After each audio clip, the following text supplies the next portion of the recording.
You may be seated. Thank you very much. Your Excellency, President William Ruto, who is also the party leader of UDA, leaders of the two political parties, ladies and gentlemen, Amjambo. There are ODM people here. ODM. ODM. ODM. You see, wako tayari. Well, I'm very happy to stand before you here this morning to talk to you after a long period of absence. As you know that in the last 6 months, I've been engaged in the campaign on the continental platform for the position of the chair of the African Union. Some people ask me why did I decide to run for that position. And I say that I was approached by senior leaders on the continent who, when they saw that that position was becoming vacant, they needed somebody with a Pan-Africanist ideology to go and try to set that movement in the right path so that it can achieve the objectives for which the founding fathers formed it. So they then sent the former Nigerian president, President Obasanjo, to me to come and persuade me to run. And after a lot of soul searching, I made a decision. And some of you will have seen me with President Obasanjo on my side when I announced that I was going to run for the position of African Union chair. I did not expect to be supported by the Kenya government. But out of blues, President Ruto announced that he would support my candidature. I thought this is a better way to get rid of him. Good riddance.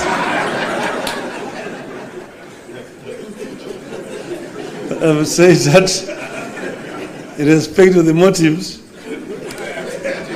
he actually was genuine because he followed that announcement by giving full support to my candidature. As you know, you cannot run for the chair of African Union without being sponsored by your home government. You cannot just sit somewhere there and say, Mimi ni Professor Kithure Kindiki, I want to be a chairman of African Union.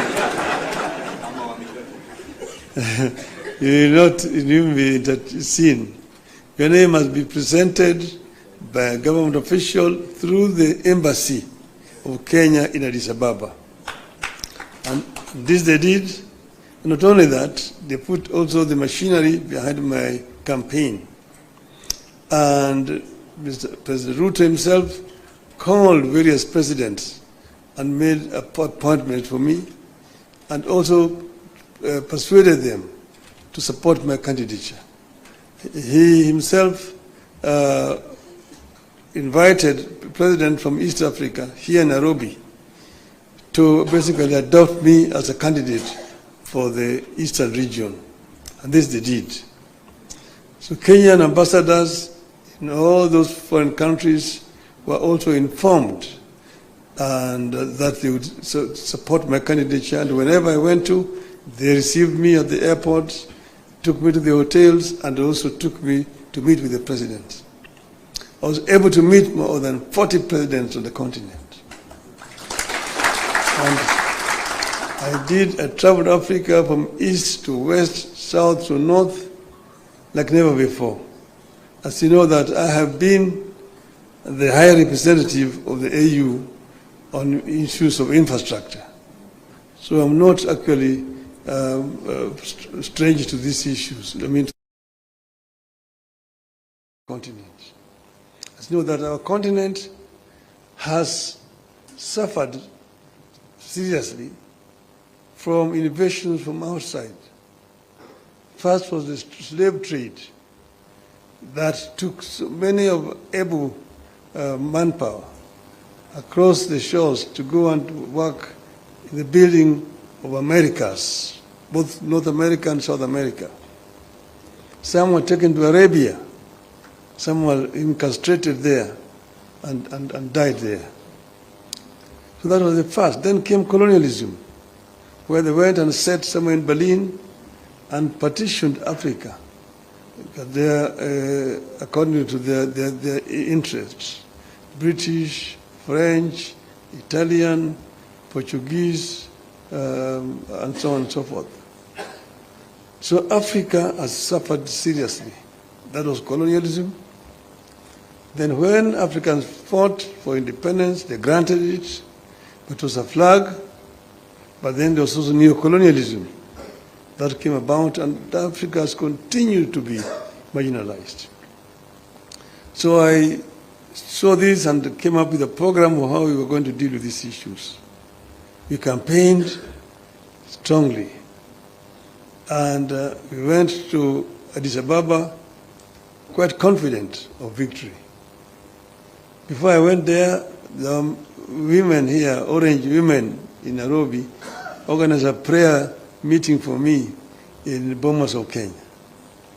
And they prayed for my success.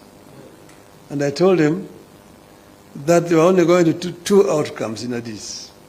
One, we would win, in which case we would have succeeded. The other one, we would lose, but we would also have succeeded. Because I told them why? We will come back home. So east and or west, home is west.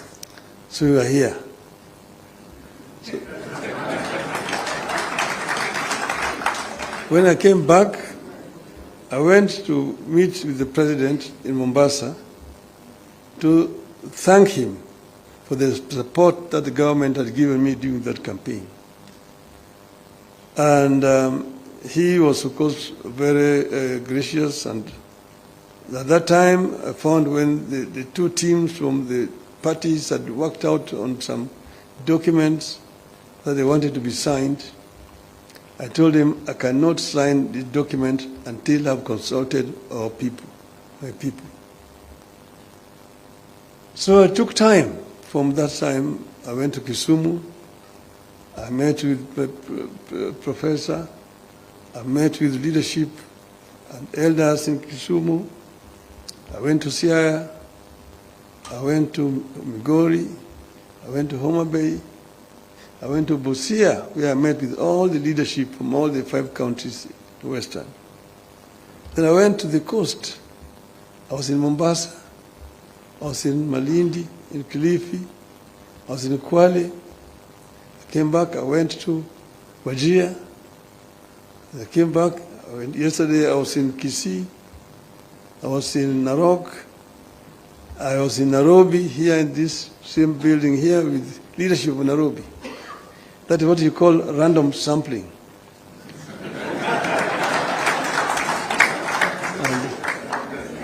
I think I managed to get the feeling of my people, my supporters.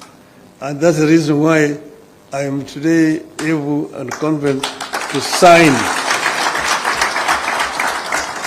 this document. So I want to say this, of note.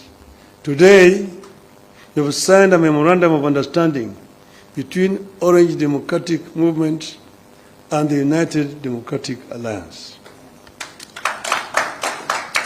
The carrier goal of the MOU is to help ease the prevailing tensions in the country, reconcile the population, alleviate their suffering, and move the country forward by addressing the critical social, political, and economic issues our people are grappling with today.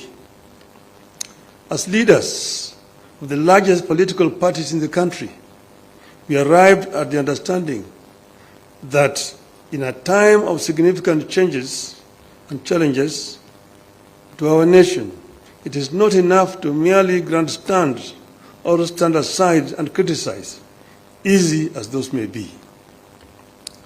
They say any madman can kick down a barn, but it takes a good carpenter to build one. We have agreed to help build a barn for our country, rather than merely kick down what we have.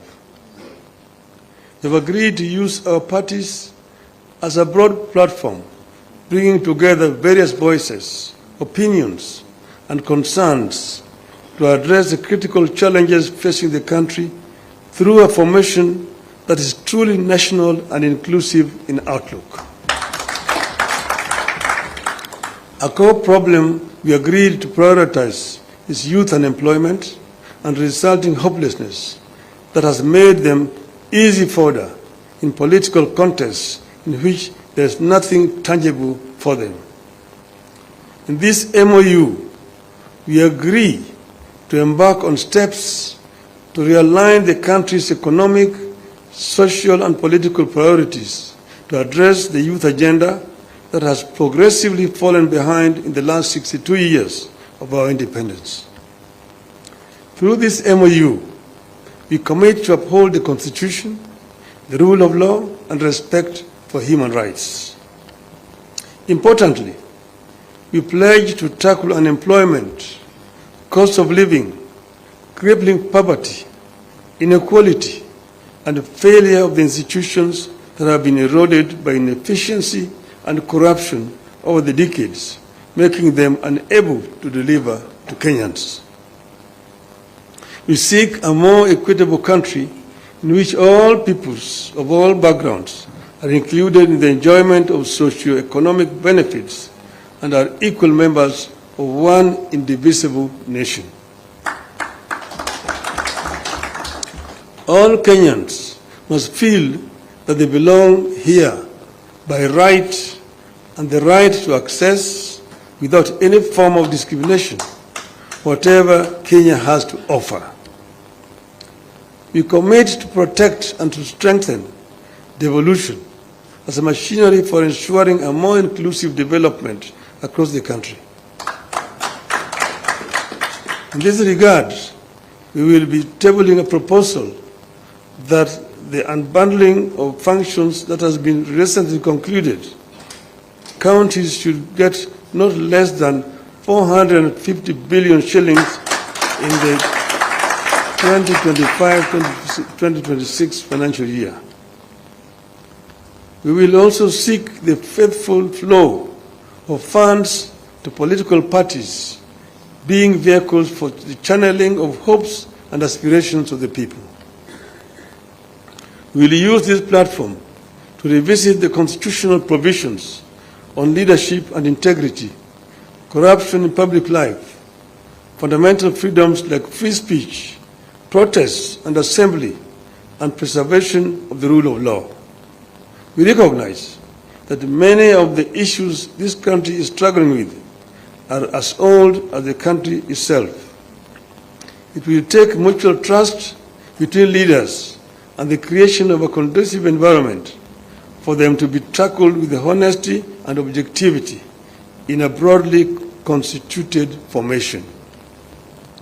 As leaders of and our parties, we commit to hold regular consultations on pressing issues, exchange expertise and information on the best practices in the governance of the Republic of Kenya, and facilitate and participate in public activities of interest to the people of Kenya that relate to their problems. We make it clear that the memorandum we have signed today does not define the formation of a political coalition between ODM and UDA. However, its successful implementation could inform the basis of steps toward the establishment of a broadly constitutive and progressive formation for a stable country in future. We urge all Kenyans who are interested in having a stable, inclusive, and progressive country, devoid of grandstanding and alienation of whole communities and regions, to rally behind this formation in the interest of our nation. God bless Kenya. Thank you. It's my pleasure now to invite my brother, William Samoei Ruto, to come, the party leader of UDA.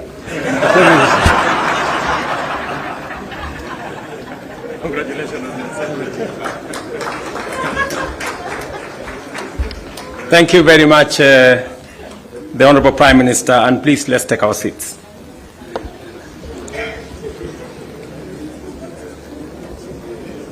Your Excellency, Raila Amolo Odinga, Prime Minister of Kenya and party leader of my former party.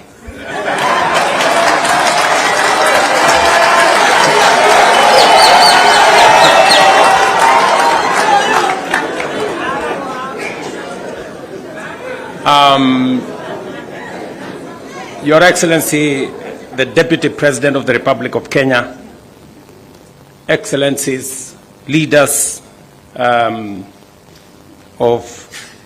both UDA and ODM, distinguished ladies and gentlemen, good afternoon.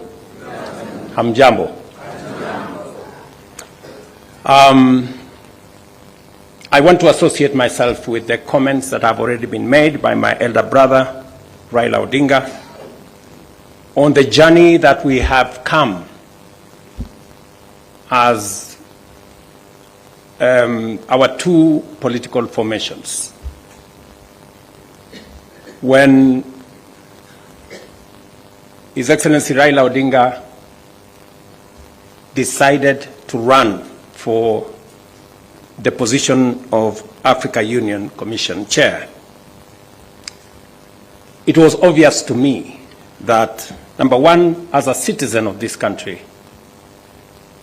I owed him support. And it was also clear to me that knowing him as a Pan-Africanist, as a leader with experience, and that he had immense understanding of issues Africa, he qualified for not just my support, but that of the government of Kenya. He qualified for not just my support, but that of the government of Kenya. And that is why we went out of our way to support his candidature. As he has said, there were many propositions about his candidature. There are those who said my support for Raila Odinga was so that I could exit him from the stage. But there are those also who told me that by supporting the Honorable Raila Odinga and by him being the chair of Africa Union, I will be empowering him so that he can come and compete with me. And I had a very clear answer to them, that my support for Raila Odinga is not conditioned on him supporting me or him surrendering his aspirations for whatever reason. It was very clear to me that this support was deserved as a Kenyan. And I said then, and I will say again, that the Honorable Raila Odinga was a great candidate. He went out of his way. He ran a beautiful campaign, and I am very proud of his candidature. The outcome notwithstanding. And when he came back, we have been working together in the broad-based arrangement that we have, that is inspired not by what is in it for me or him, but how we can close ranks and deal with the issues that affect the people of Kenya. And that brings us to this moment. And I must congratulate the Honorable Raila Odinga and the ODM party for their boldness and courage to take the position for Kenya and for the people of Kenya. That to me is a very bold decision. It's a very courageous decision. It may not be a popular decision, but that does not undermine the fact that it is the right decision to stand with the people of Kenya.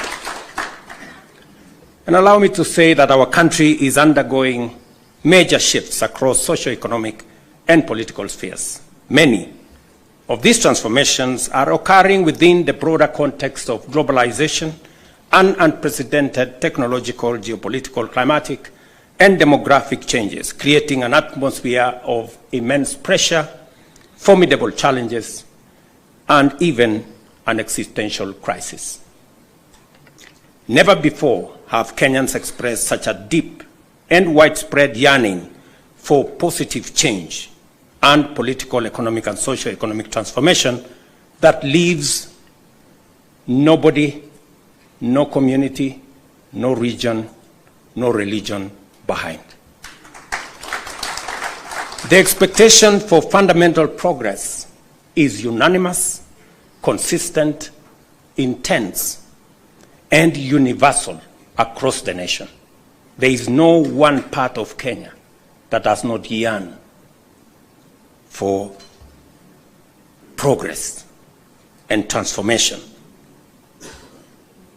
These aspirations, grounded on our nation's enduring character of boldly pursuing freedom, democratically managing our diverse interests, and engaging progressive institutions such as a clear notice for all of us that the time has come for us to seize this historic opportunity, unite more strongly than ever before, and deliver meaningful change to the Kenyan people.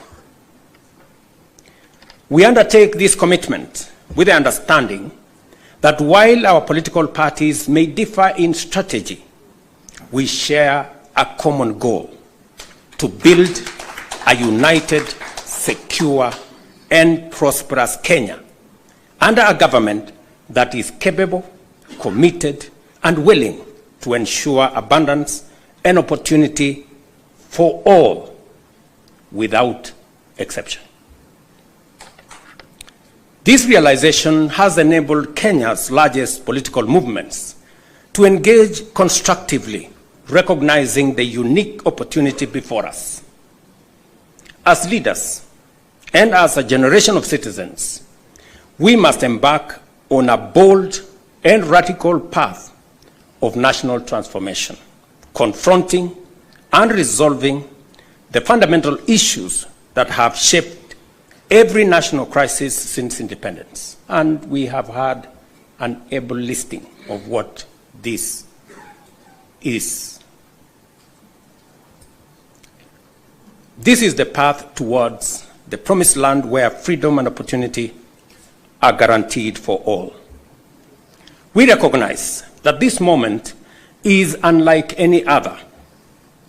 It is not enough to merely identify systemic and structural obstacles that have denied generations a fair chance to achieve their aspirations. More importantly, we must rise above political differences and embrace a higher vision of the Kenya we all deserve. Understanding, therefore, that jobs, wealth, enterprise opportunities, and social services must be provided within an environment that is free, open, democratic, and competitive, we move forward with a shared commitment that is not only doing the right thing for our nation, but also to ensuring they are done right.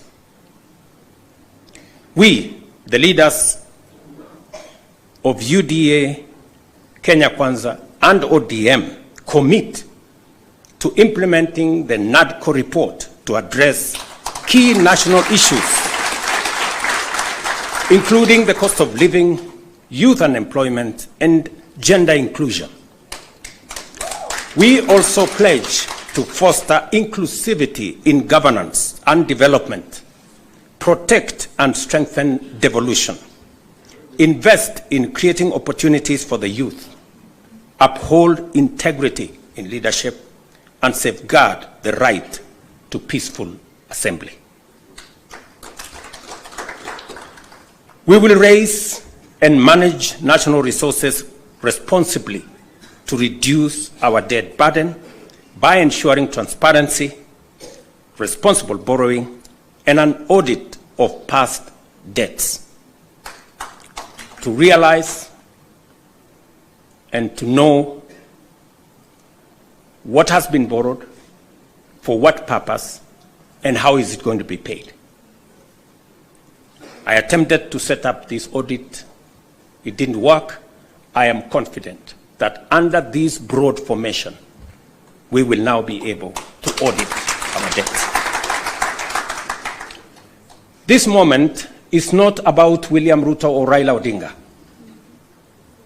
This agreement, this memorandum of understanding, is not about sharing positions or winning elections. It is about the people and the interests of Kenya. That is what is significant. To me, the interests of this great nation. We have talked about Kenya of potential for far too long. It is now time that we close ranks as leaders, because this nation can succeed. We have what it takes to be a great nation. But we haven't made the steps and the decisions that would make this nation great, because we have always been making politically correct decisions. We need to make decisions that are correct as far as the interests of the people of Kenya are concerned. I must congratulate His Excellency, the Right Honorable Prime Minister Raila Odinga, and the courage he has to make difficult decisions. Not many leaders can make the kind of decisions the Right Honorable Raila Odinga can make. Very few people can put the interests of the nation and the interests of the people above or ahead of their own personal interests. I say that without fear of any contradiction, because I know the kind of difficulty my elder brother has got to go through in getting us to this position. And my brother Raila Odinga, history is going to charge you fairly for what you have done for this nation.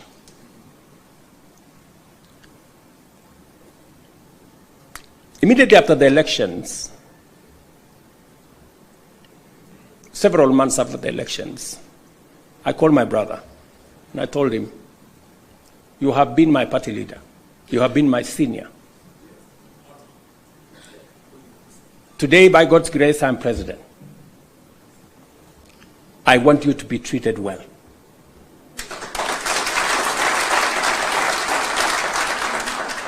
And I will do whatever it takes to make sure that you have respect in Kenya."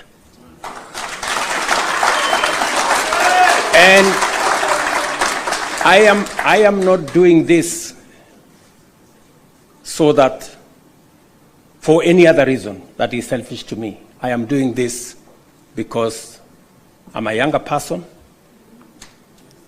You are an elder as far as I'm concerned, by age, and the contribution you have made to this Kenya deserves respect and deserves support. And that is the relationship I have built with the Honorable Raila Odinga. And I am very clear in my mind that going into the future, it will take more than Raila Odinga and myself. It will take every one of us to pull this country together and to achieve the things that will change Kenya for the better. Let me say this, that equally we will fight corruption decisively, eliminate public resource wastage, and uphold the rule of law and constitutionalism, ensuring that government officials respect judicial decisions and protect the rights of all citizens. Our collective goal is a just, equitable, and prosperous Kenya for all of us. Thank you very much to all of you. May God bless our great country, Kenya. Asanteni sana. Another round of applause for the principals, please, as I seek your indulgence, Your Excellencies, for a quick photo opportunity.